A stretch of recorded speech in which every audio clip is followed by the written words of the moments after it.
அதே மாதிரி நீங்க கம்போஸ் பண்ணும்போது இப்ப ராஜா சார்லாம் ஹார்மோனியம் யூஸ் பண்றேன்றாரு. இப்ப நீங்க கிட்டாரும் ப்ளே பண்றீங்க.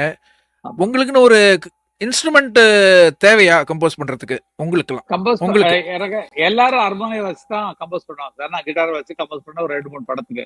அதுக்கப்புறம் ஜிகே வெங்கடேஷ் தான் எங்களுக்கு குரு. இளையராஜாவுக்கும் எனக்கும் அவர் தான் குரு. அவரோட ஹார்மோனியத்தை எடுத்து எனக்கு கொடுத்தாரு. அவர் 2 ஹார்மோனியம் வச்சிருந்தாரு. இது எடுத்துட்டு இது போய் பண்ணுன்னா அதுக்கப்புறம் ஹார்மோனியம் வாசிக்க கத்துக்கிட்டு அது ஹார்மோனியத்துல இப்ப எல்லாம் நல்லா வாசிக்கிற மாதிரி அதுல டியூன் அது ஈஸியா இருக்கு. சூப்பர். கிட்டாரை வாசிக்க விட அந்த ராகத்தை வாசி அதெல்லாம் பண்றது ரொம்ப ஈஸியா இருக்கு. அதனால ஹார்மோனியத்துல கம்போஸ் பண்றதுக்கு காரணம் எங்க குருநாதர் ஜிகே வெங்கடேஷ் எனக்கு அன்பளிப்பா கொடுத்தா அந்த ஹார்மோனியம் இன்னும் என் கூடவே இருக்கு. அதே பெரிய சந்தோஷம். Super sir. இது யாருக்கும் தெரியாது சார். இது நீங்க சொன்னாதான் தெரியும் எங்களுக்கு எல்லாம். அது உங்களுக்கே குரு கொடுத்தாருன்னா எப்படி எங்களுக்கு புரியுது. அது பாருங்க கோயில் மாதிரி அதை பாதுகாக்க போறீங்கன்னு தெரியும். ராஜா சார் அவரோட அண்ணன் கொடுத்தாரு, உங்களுக்கு குரு கொடுத்தாரு. அதான் சொல்றேன் எப்படி வருது பாருங்க. இளையராஜாவுக்கும் குரு அவர் தான். இளையராஜா கொடுக்கல, இளையராஜா கொடுத்தாரு. ஆமா.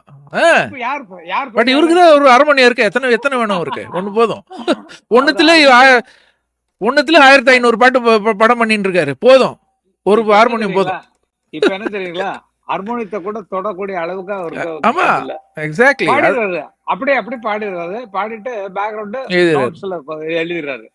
சில நேரத்துல அது கம்போசிங் ஃபர்ஸ்ட் உட்காரும்போது அப்படி பிடிச்ச எந்த டியூன்ல பண்ணலாம், எந்த சுத்தியில பண்ணலாங்கிறக்கா ஹார்மோனியம் தொடுவாரு. மற்றபடியா பாட்டு வந்துடும் அவருக்கு. தொட்டா சார். அவர் விவேக் அழகா சொல்லுவாரு, அவருக்குதான் மேலே டவுன்லோட் பண்ணிடுறாரு எல்லாத்தையும். விவேக் ஆக்டர் இவரு. அவர் சிம்பனி பண்றவருக்கு இனிமே ஹார்மோனியம் எதுக்கு சார்? அதேதான்.